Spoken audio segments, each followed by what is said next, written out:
So you've been wondering how to make a heart. Well, I had a project that I've just been working on that needed a nice little heart shape, and I wanted to learn a really quick and easy way to make a heart without just going and finding another file that had a heart in it and stealing that one. And so here I'm going to show you how to make a lovely heart like this one here.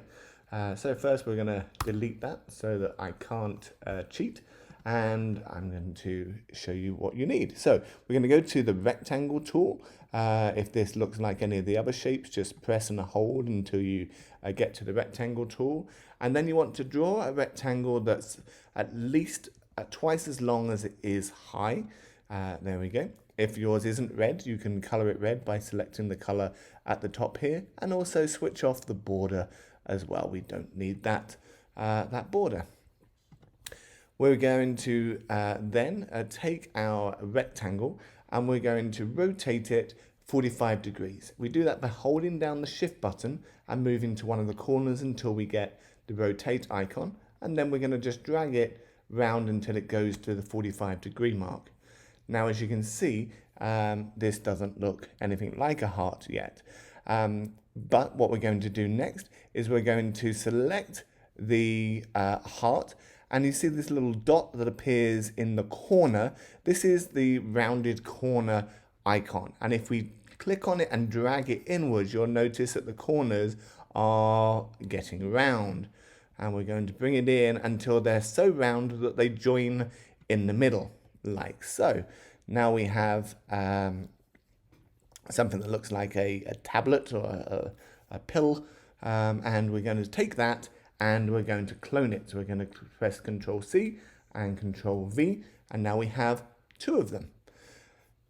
Next, we're going to again go to that rotate icon, hold down Shift and rotate it 90 degrees. And so now it's in the opposite direction to our previous one. And we're going to move it so that the centers intersect. So you see how those little intersect icons come up. We just wait till it says center. So we're going to move it completely out, and then we're going to move it back until it says center, like that. That means then that they're both central in each other. We could also select them all and go to the align window and click both of these icons, which will have lined it up. Let me show you that when they're not lined up. So we're going to select everything. We're going to click this guy and this guy. Oh, sorry, I'm pressing completely the wrong button. The align button's here. We're going to press this guy and we're going to press this guy. And then that lines them both up under the align objects. Okay.